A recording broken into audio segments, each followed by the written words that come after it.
नमस्कार दोस्तों, good morning. आज अपन पढ़ने जा रहे हैं अध्याय नंबर 5 और जिसका टॉपिक है शुष्क खेती। और शुष्क खेती के अंदर भी अपन शुष्क कृषि के सिद्धांत पढ़ने जा रहे हैं। दोस्तों, शुष्क खेती क्या होती है, सबसे पहले ये जानेंगे। शुष्क तथा अर्ध शुष्क क्षेत्रों में उपलब्ध जल से अधिक वाष्पीकरण हो तथा वहाँ पर सिंचाई की सुविधा उपलब्ध ना हो, साथ साथ में नमी संरक्षण करके अपन कृषि क्रियाएं कर रहे हैं, उसे शुष्क खेती के नाम से जाना जाता है। या अपन कह सकते हैं ऐसी कृषि जहां पर पानी की व्यवस्था कम से कम हो। ऐसे क्षेत्र जो शुष्क हों या अर्ध शुष्क क्षेत्र हों, उन्हें शुष्क कृषि के नाम से जाना जाता है। दोस्तों, उसी प्रकार से दूसरी अपनी है, जैसे कि ये शुष्क कृषि की इमेज आपके सामने दिख रही है।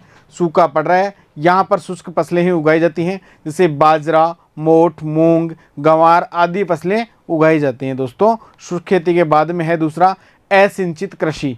ऐसी कृषि जो कहाँ की जाती है, वर्षा वाले क्षेत्रों में की जाती है, जहाँ पर अर्ध मतलब नम क्षेत्र और पूर्ण रूप से आर्द्र क्षेत्र हों, उन क्षेत्रों में जहाँ पर वर्षा की मात्रा अधिक होती है। इसे बारानी कृषि के नाम से भी जाना जाता है। यहाँ पर सिंचाई की किसी प्रकार की कोई व्यवस्था नहीं होती, इसे असिंचित कृषि के नाम से जाना जाता है। दोस्तों, बारिश के माध्यम से या बारिश के पानी के माध्यम से ही इस कृषि को अंजाम दिया जाता है। यह असिंचित कृषि या बारानी कृषि के नाम से जानी जाती है। ज़्यादातर जिन क्षेत्रों में बारिश अधिक होती है, उन क्षेत्रों में ये खेती अपनाई जाती है। नेक्स्ट अपन बात करते हैं दोस्तों, इनकी विशेषताएं क्या क्या होती हैं और ये खेती कितने प्रकार की होती है। जो शुष्क खेती होती है, ड्राई फार्मिंग, इसके 3 प्रकार होते हैं मुख्य रूप से। देखो कौन कौन से। एक होता है ड्राई फार्मिंग, जिसको शुष्क खेती के नाम से जाना जाता है। दूसरी है ड्राई लैंड फार्मिंग, मतलब शुष्क भूमि कृषि के नाम से जाना जाता है।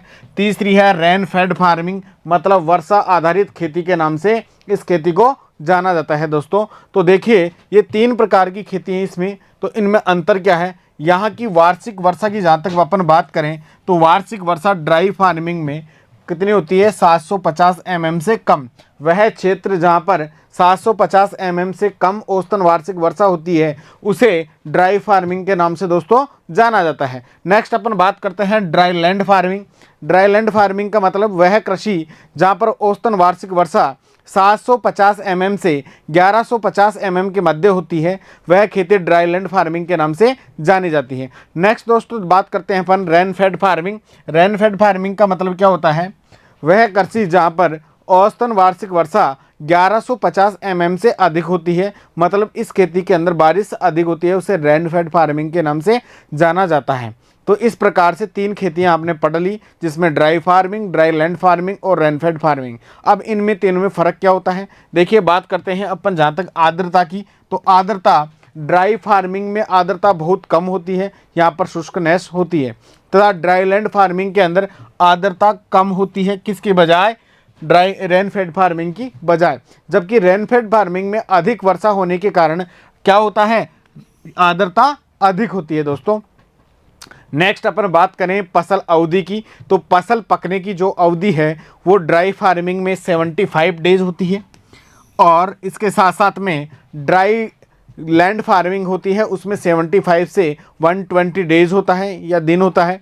इसके साथ साथ में जिन क्षेत्रों में वर्षा अधिक होती है, रेनफेड क्षेत्र होते हैं, उनमें 120 दिन से अधिक वार्षिक वर्षा होती है। दोस्तों, अगर बुआई क्षेत्र की बात करें जहाँ तक, तो बुआई क्षेत्र जिन क्षेत्रों में आप अगर शुष्क खेती अपना रहे हैं या ड्राई फार्मिंग अपना रहे हैं, उन क्षेत्र में शुष्क ही रहेगा। क्या, बुआई का जो क्षेत्र अपन कर रहे हैं उसमें खेती वो क्षेत्र, तथा जहाँ ड्राई लैंड फार्मिंग अपन अपना रहे हैं उन क्षेत्रों के अंदर अर्ध शुष्क कंडीशन ज़्यादा रहती है, मतलब यहाँ पर सूखापन भी रहता है और बारिश भी कभी कभी रहती है। इसके बाद में बात करते हैं अपन, ये जो रेनफेड फार्मिंग होते हैं उनके क्षेत्र हमेशा कैसे रहेंगे, आर्द्र रहेंगे।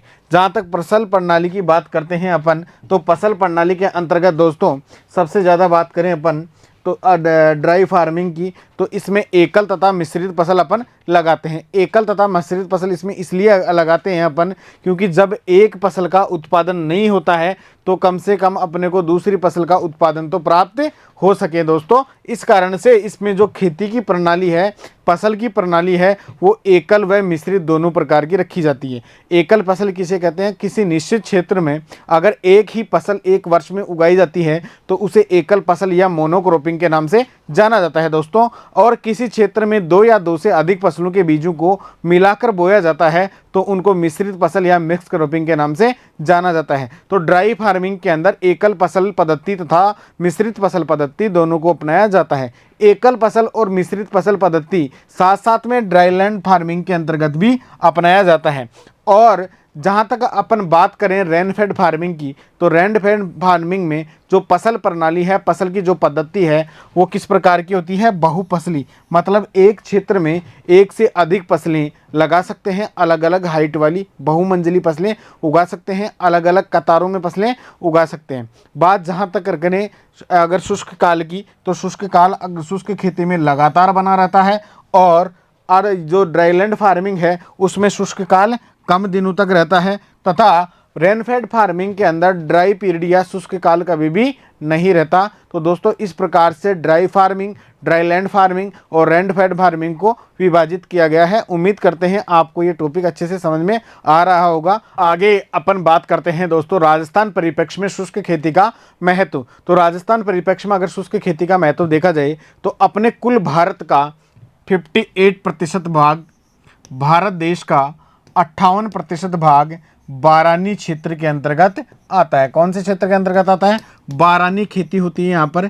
यहाँ वर्षा आधारित खेती होती है दोस्तों, पहले सबसे पहले ध्यान रखनी होगी ये बात है। और जो बारानी क्षेत्र है 58% भाग पर, तो अपना जितना भी प्रोडक्शन आता है कुल कृषि का, उसका 40% प्रोडक्शन या उत्पादन केवल इस 58% भारत के बारानी क्षेत्र से अपने को प्राप्त होता है।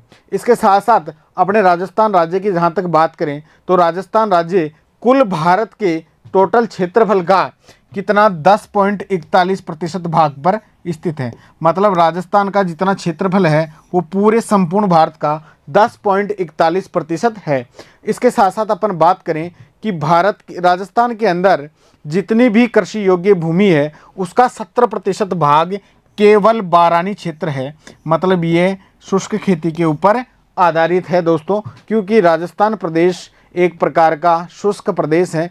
यहाँ पर अरावली पर्वतमाला काफ़ी लंबे विस्तार में फैली हुई है। तो जो अरावली का पश्चिमी भाग है जिसे मरुस्थल के नाम से जाना जाता है, इस पश्चिमी भाग में अपने को 100 से 300 mm बारिश मिलती है, तथा पश्चिमी भाग के अलावा जो अरावली का पूर्वी भाग है उसमें अपने को 500 से 800 mm बारिश प्रतिवर्ष अपने को औसतन वार्षिक वर्षा मिल रही है। तो वर्षा की कमी को देखते हुए राजस्थान परिप्रेक्ष्य में शुष्क खेती का बहुत इंपॉर्टेंट स्थान है, जिसमें सबसे पहला कारक है जलवायु संबंधित कारक, दूसरा कारक है मृदा संबंधित कारक, और तीसरा कारक है फसल प्रबंध संबंधित कारक। अपन जलवायु संबंधित कारक में देखते हैं, राजस्थान की जो जलवायु है, क्लाइमेट है, ये ज़्यादातर शुष्क प्रकार की क्लाइमेट है। राजस्थान में शुष्क प्रकार की क्लाइमेट है, तो यहाँ पर शुष्क खेती का होना तो सीधा सीधा बनता ही है, क्योंकि शुष्क खेती में वार्षिक औसतन वर्षा, राजस्थान की वार्षिक औसतन वर्षा 575 mm है। इस कंडीशन को देखते हुए यहाँ पर शुष्क खेती अपनानी चाहिए। तो जो जलवायु है उसको देखते हुए आपको पता है कि शुष्क कृषि में शुष्क फसलें ज़्यादा लगाएं। जिन फसलों की अवधि कम होती है, जो फसलें समय से पहले ही पक जाती हैं तथा उत्पादन अधिक मात्रा में देती हैं, 70 से 100 दिन तक अपना पूरा जीवन कार्य पूरा कर लेती हैं, वो शुष्क खेती के अंतर्गत अपना आराम से उगा सकते हैं। तो राजस्थान में ऐसी फसलें मोट, मूंग, ग्वार, बाजरा, ये हैं जो शुष्क खेती के लिए काफ़ी सूटेबल हैं। जो जलवायु है वो भी क्या रहती है, सूटेबल है। कई बार तो गर्मी के समय में आपने देखा होगा 48 डिग्री सेंटीग्रेड तक तापमान पहुँच जाता है। इस प्रकार से राजस्थान कंडीशन में ये टेम्परेचर बहुत अधिक है अन्य प्रदेशों की तुलना में, तो यहाँ पर शुष्क खेती करना बनता है। मृदा के परिपक्ष के संबंध में अपन बात करें, दूसरा टॉपिक मृदा में, तो राजस्थान में आपको पता है बलुई दोमट मृदा या बलुई रेतीली मृदा ज़्यादा पाई जाती है। बलुई मिट्टी पाई जाती है या रेतीली मृदा पाई जाती है, तथा कुछ भागों में बलुई दोमट मृदा पाई जाती है। अब बलुई मृदा की एक खासियत होती है कि ये जितनी जल्दी रेत गर्म होती है उतनी जल्दी क्या होती है, ठंडी होती है। इस मृदा में कार्बनिक पदार्थ की मात्रा 0.5% होती है। कार्बनिक पदार्थ की मात्रा कम होने के कारण इन मृदाओं की जल धारण क्षमता कम होती है। जल धारण क्षमता कम होती है। जल धारण क्षमता कम होने के कारण जब पानी बारिश के माध्यम से आता है तो निक्षालन के द्वारा नीचे चला जाता है, क्योंकि इनमें क्ले की प्रधानता कम होती है। जल धारण क्षमता कम होने के कारण इनमें नमी भी ज़्यादा समय तक टिक नहीं पाती। तो इस कारण से राजस्थान परिप्रेक्ष्य में मृदा का भी ये कारण है कि शुष्क खेती करना बनता है। आगे बात करते हैं फसल प्रबंध संबंधित कारक। अपने राजस्थान में ज़्यादातर किसान क्या करते हैं, शुष्क प्रदेश में रहते हुए भी लंबी अवधि वाली फसलें लगा देते हैं, या अधिक पानी चाहने वाली फसलें लगा देते हैं, या अधिक खाद चाहने वाली फसलें लगा देते हैं। उन फसलों का अपने को उत्पादन प्राप्त नहीं हो पाता। तो क्या करना चाहिए, शुष्क प्रदेश के अंदर रहने से जो अपने कम अवधि वाली फसलें होती हैं तथा कम पानी चाहने वाली फसलें होती हैं, उन फसलों का चुनाव करके अपने को लगाना चाहिए। तो राजस्थान कंडीशन को देखते हुए, जलवायु, मृदा और फसल प्रणाली को देखते हुए अपने को शुष्क खेती दोस्तों अपनानी चाहिए। नेक्स्ट अपन बात करते हैं आगे शुष्क कृषि के सिद्धांत। अगर प्रिंसिपल ऑफ ऑर्गेनिक इसकी ड्राई फार्मिंग की अपन बात करें तो सबसे पहला इसमें किसका सिद्धांत है, नमी संरक्षण का सिद्धांत है कि शुष्क खेती के अंदर नमी का संरक्षण मतलब नमी को बचा कर रखना ही सबसे पहला उपाय है। और नमी को कैसे बचा के रखोगे आप, इसमें सबसे पहला जो दिया गया है वो है मृदा जल धारण क्षमता बढ़ाना। मतलब मृदा की वाटर होल्डिंग कैपेसिटी को आपको क्या करना है दोस्तों, बढ़ा के रखना है। जल को रोक कर रखने की क्षमता को क्या करना है, बढ़ाना है। वो आप कैसे बढ़ा सकते हैं, आप प्रतिवर्ष कार्बनिक खाद डालें। कार्बनिक खाद डालने से मृदा की जल धारण क्षमता के अंदर वृद्धि होती है दोस्तों। मृदा की जल धारण क्षमता बढ़ेगी तो मृदा की नमी का क्या होगा, संरक्षण होगा। आगे अपन बात करते हैं मल्चिंग की। मल्चिंग किसे कहते हैं, पहली बात तो इसे पलवार के नाम से दोस्तों जाना जाता है। मतलब भूमि की ऊपरी सतह को आप घास फूस या डंठल की सहायता से या पॉलीथीन शीट की सहायता से ढक देते हैं, जिससे मृदा से वाष्पीकरण की समस्या क्या होती है, कम होती है तथा मृदा नमी बचती है। साथ साथ में अपन डस्ट मल्च का प्रयोग भी कर सकते हैं। मतलब मृदा की ऊपरी सतह को इतना भुरभुरा बना दें कि उसके बाद में वाष्पीकरण ना हो, तो नमी का क्या होता है, उससे संरक्षण होता है दोस्तों। तो इस प्रकार से आप नमी संरक्षण कर सकते हो मल्चिंग के माध्यम से भी। इसके बाद में बात करें पौधों द्वारा वाष्पोत्सर्जन हानि को कम करना।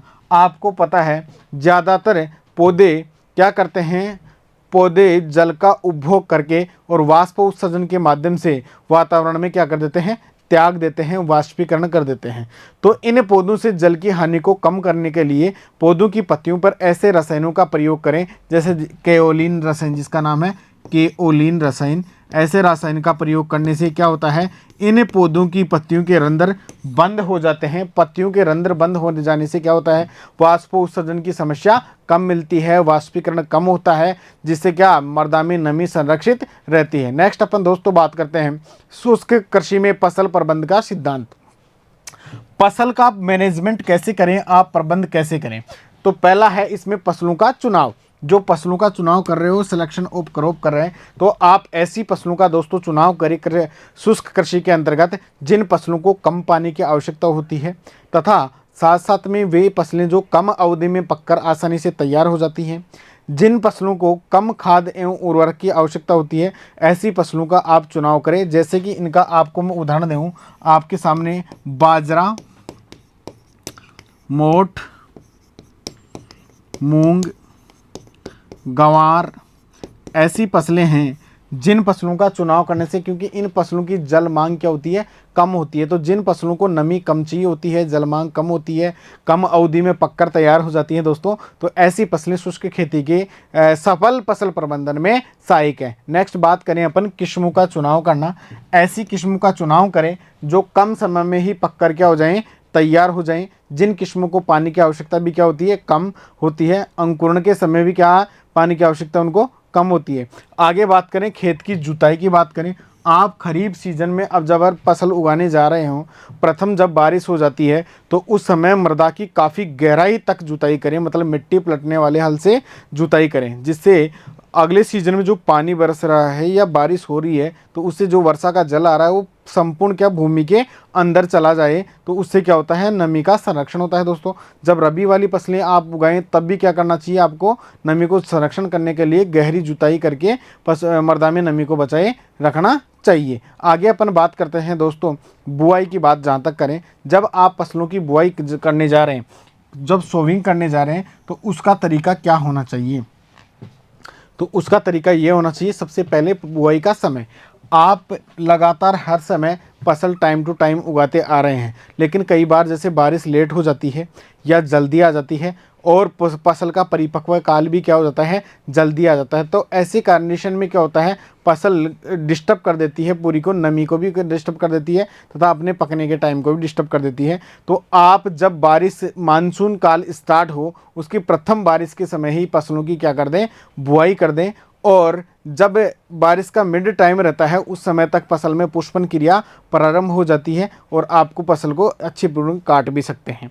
साथ साथ में अगर बीज दर की बात करें तो अगर आप शुष्क खेती अपना रहे हैं बीज दर, तो शुष्क खेती में आप सामान्य बीज दर से दोस्तों 10 से 15% बीज दर अधिक रखें, ताकि अंकुरण प्रतिशतता अधिक हो, पौधों की मतलब क्षमता अधिक हो। अंकुरण प्रतिशतता ज़्यादा होगी तो उससे क्या होगा, पौधे ज़्यादा उगेंगे। तो कुछ पौधे बिना उगे भी रह जाते हैं जब बीज, तो उस कंडीशन में अपने को मतलब खेत की फसल जो सघनता है वो कम नहीं होगी। तो इसलिए शुष्क खेती में सामान्य बीज दर से 10 से 15% बीज दर ज़्यादा अपनानी चाहिए। अगर बात करें पौधों की संख्या की, तो पौधों की संख्या आपको 10 से 15% क्या रखनी चाहिए, कम रखनी चाहिए खेत के अंदर। अगर आप शुष्क खेती अपना रहे हो तो 10 से 15% कम रखनी चाहिए।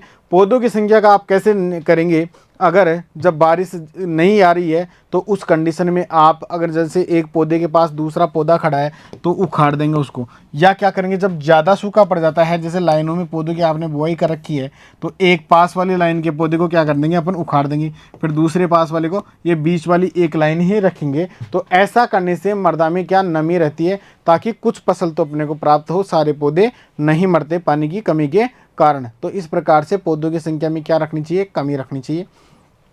आगे अपन बात करते हैं बीजों उपचार की। जब अपन शुष्क कृषि में बीजों की बुआई करने जा रहे हैं दोस्तों, तो उस समय क्या करना चाहिए अपने को, गेहूं जो जितने भी इनके बीज हैं इनको 8 से 10 घंटे तक पहले पानी में भिगो देना चाहिए। पानी में भिगोने के बाद में कार्बेंडाजिम या थायरम नामक दवा से इनको उपचारित करना चाहिए, जो एक प्रकार का फंजीसाइड या फफूंदनाशी है। अगर आप दलहनी फसल बोने जा रहे हो तो दलहनी फसल को राइजोबियम कल्चर के माध्यम से उपचारित करें। और अगर आप दलहनी फसल या अनाज वाली फसलें उगाने जा रहे हो तो इनको आप एजेलोस्पाइरिलम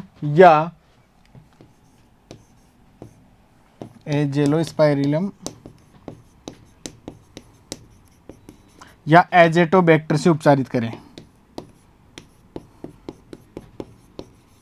जो कल्चर आता है इसके माध्यम से आप क्या करें, उपचारित करके और फसलों की बुआई करें। साथ साथ में आपको ऐसा लग रहा है कि यदि भूमि लवणीय या क्षारीयता से प्रभावित है तो उस जगह जो फसलें लवण और क्षार को सहन करने वाली होती हैं उन फसलों की आप बुआई करें। नेक्स्ट दोस्तों अपन बात करते हैं बुआई की विधि। जिस टाइम में आप बीजों की बुआई करने जा रहे हो तो ये ध्यान रखें कि फसल की बीजों की बुआई ज़्यादा गहराई तक ना करें। एक जो सफिशिएंट गहराई है वहाँ तक बीजों की बुआई के, मतलब ज़्यादा गहराई पर बीज बोने से क्या उगते नहीं हैं, उनमें क्या आ जाती है, एक फोर्समेंट डोरमेंसी आ जाती है, जिससे क्या बीजों के ऊपर दबाव ज़्यादा बन जाता है। और नमी वाली जगह ही बीजों की बुआई करें आप। नेक्स्ट अपन बात करते हैं खाद एवं उर्वरक की। तो समय समय पर खाद एवं उर्वरक डालें। आप जितनी भी कार्बनिक खादें हैं जैसे गोबर की खाद या हरी खाद, FIM कंपोस्ट वगैरह, ये आप खेत की तैयारी के समय ही क्या करें, डाल दें। उसके बाद में अगर खरीफ वाली फसलें हैं तो खरीफ वाली फसलों में जो नाइट्रोजन पोषक तत्व है इसकी क्या करें, आप आधी मात्रा तो खेत की तैयारी के समय ही डालें, तथा आधी जो शेष मात्रा है वो जब बारिश आए उस समय आप डालें। फसल बुआई के कम से कम भी 30 दिन बाद में आप अप्लाई करें खरीफ सीजन में। अगर रबी वाली आप फसलों की बुआई कर रहे हो तो रबी सीजन में जो नाइट्रोजन है उस पोषक तत्व की पूरी मात्रा का प्रयोग ही खेत की तैयारी के समय अपन प्रयोग करते हैं। तथा जो फास्फोरस तथा पोटास नामक पोषक तत्व हैं, इन दोनों पोषक तत्व की जितनी प्रति हेक्टेयर मात्रा का निर्धारण किया गया है, उन मात्राओं का प्रयोग भी खेत की तैयारी के समय पूर्ण संपूर्ण उपयोग करें दोस्तों। नेक्स्ट अपन बात करते हैं खरपतवार नियंत्रण, वीड कंट्रोल। खरपतवार पहले तो होते क्या हैं, वे जैसे पिछले चैप्टर में आपने पढ़ा था, वे अनचाहे पौधे जिनको किसान बिना बोए ही खेत में उग जाते हैं और वो फसलों के साथ प्रतिस्पर्धा करते हैं, कंपटीशन करते हैं। तो खरपतवार नियंत्रण आपको समय समय पर क्या कर देना चाहिए, इनका कर देना चाहिए। जो खेत में खरपतवार है उनको हाथ से उखाड़ देना चाहिए या रसायनों के माध्यम से खरपतवार नियंत्रण कर देना चाहिए, क्योंकि खरपतवार फसल से जल के साथ साथ खनिज लवणों का भी क्या करते हैं, कंपटीशन करते हैं, और जिससे फसल क्या हो जाती है, कमज़ोर हो जाती है दोस्तों। नेक्स्ट बात करते हैं मिश्रित फसल अपनाइए आप। मिश्रित फसल कैसे अपनाएंगे आप, एक क्षेत्र में जहाँ पर आपका जो फसली क्षेत्र है वहाँ पर 2 या 2 से अधिक फसलों के बीजों को आप मिक्स करके उगाएं। जो उगाते समय एक ही सीज़न की क्रॉप होनी चाहिए। जैसे कि आप क्या उगा सकते हैं, बाजरा उगा सकते हैं, बाजरे के साथ मोठ उगा सकते हैं, और मोठ के साथ में आप जैसे तिल उगा सकते हैं। ये तीनों फसलों के बीजों को मिक्स करके आप उगाएं। तो जब जिस टाइम में पानी की कमी आ जाती है तो कम से कम अपने को, या कीट पतंगे रोग आ जाते हैं, तो 1 या 2 फसल का तो उत्पादन अपने को प्राप्त हो सकता है दोस्तों।